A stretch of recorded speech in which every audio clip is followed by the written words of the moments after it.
the days before danger. For me, it started when I was 9, a skinny boy and hungry to play my innocent murder games. My family lived in the suburbs back then, where every house was obese with attics and basements. My neighbor was also my best friend, a boy named Bobby. He was 4 years older than me.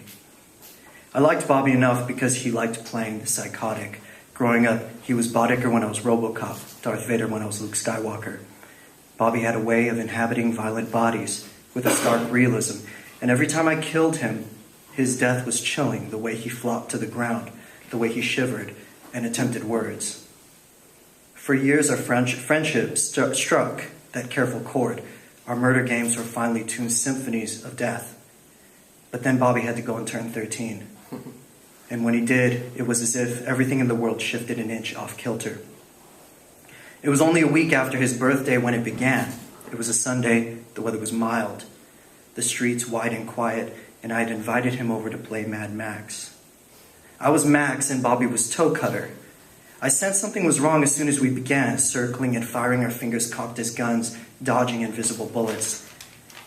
Bobby's rendition of Toe Cutter was far from insane. In fact, it was downright lazy. His aim slackened as the game progressed, his pedaling slowed, like he was bored. Eventually, his bike came to a sloppy halt, and he just fell off, flaccid, into the sidewalk's grass.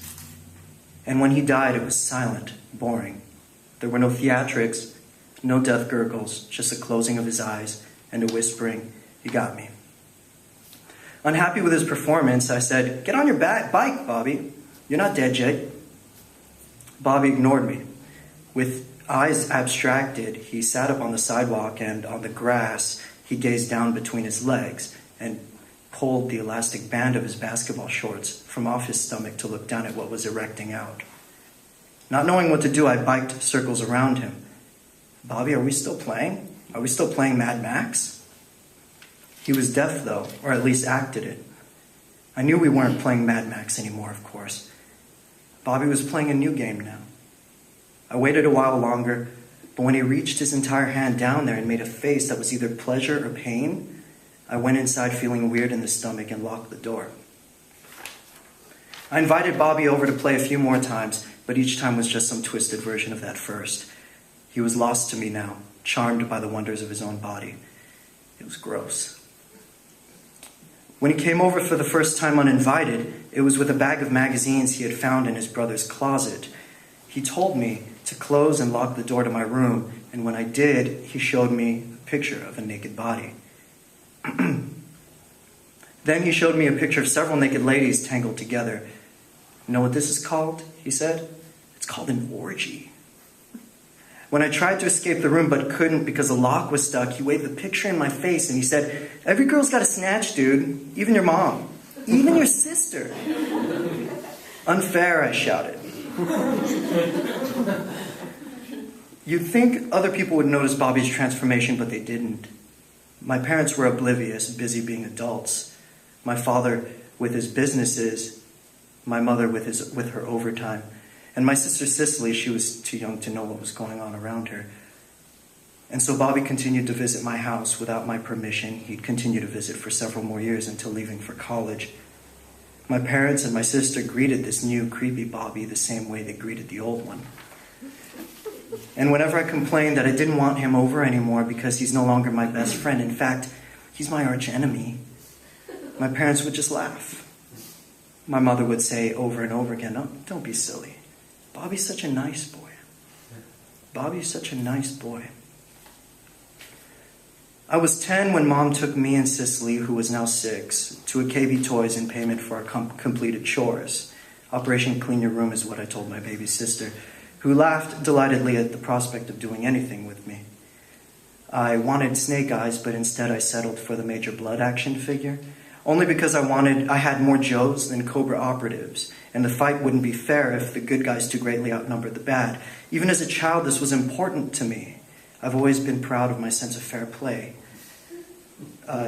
Duke forces a Cobra retreat from the living room couch. Cobra Commander decimates a bunker on the front stoop.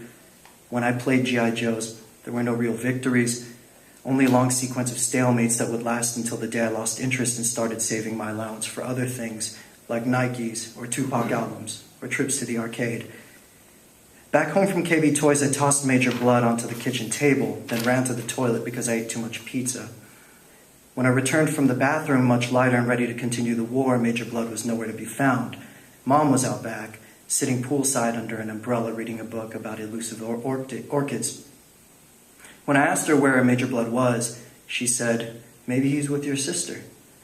When I asked her where Cicely was, she shrugged and said, "Isn't she with you?" It took me a while, but I found Major Blood and my sister in the attic, where my father stored the artifacts of his failed business ventures. She was there on her knees under the overhang of the silk screen our father had once purchased for the t-shirt printing business that tanked, next to several boxes of kitchen knives from that kitchen supply business that tanked. Amongst those sad, limp, nostalgia items, Cicely craned over her pink dollhouse, Major Blood in one hand, her Barbie in the other. The three of them acknowledged my presence warmly, but the world in which they were engaged did not pause for my entrance. Cicely waggled Major Blood at me and voiced him. "Hello," Major Blood said. "We're playing house." Cicely turned Major Blood to face Barbie. "Wait, what did you say, Barbie? Oh, you think the plant needs watering? Let me go check." Major Blood in hand, Cicely stood up and jogged to the far corner where on a coffee table sat a tall potted fern, positioned where a beam of dusty light broke through the lone attic window. Cicely stood my Joe against the pot, then poked her finger into the plant's dirt. "Ugh, crusty," she said, then jogged to the shelf where my dad kept a spray bottle. Returning to the fern, Cicely took cautious aim and sprayed for maybe 5 times. She touched the dirt with her free hand once more and said, "Okay, good job." Then she looked at me and laughed. "I'm going to drink it," she said. She aimed the nose of the spray bottle into her mouth. Then with her thumb, she pulled the trigger and drank the water. Yum," she said.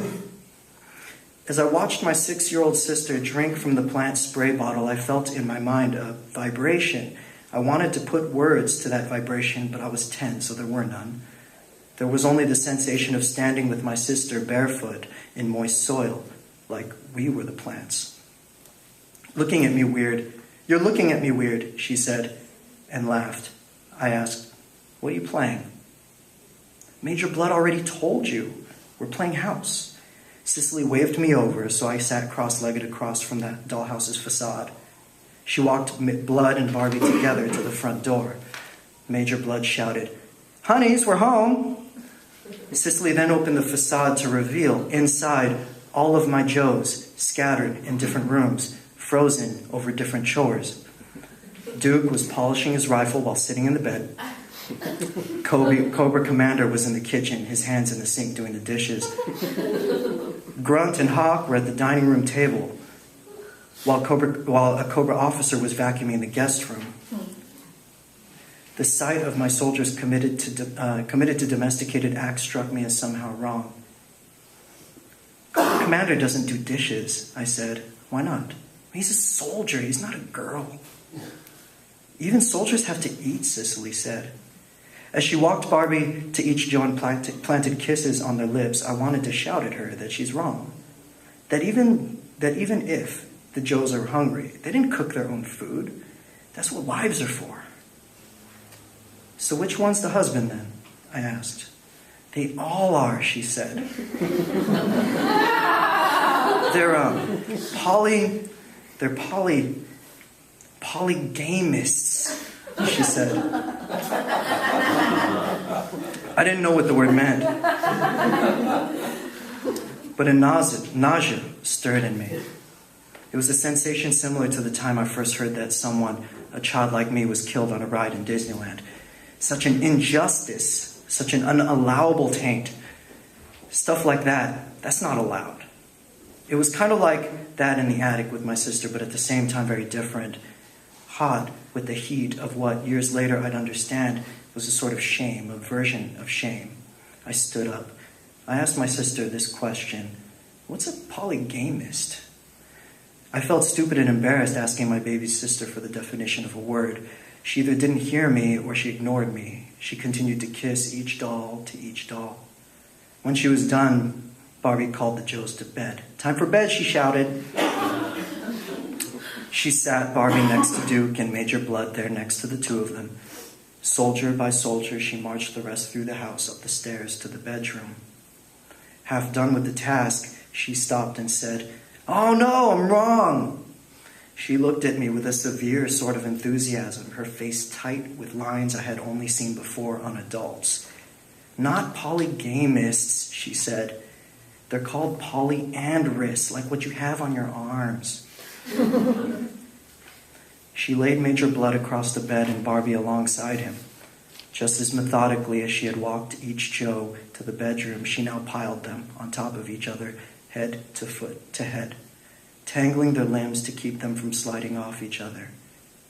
"There, there," she said softly, patting the pile of hard plastic. She was looking at me. "You know what this is called?"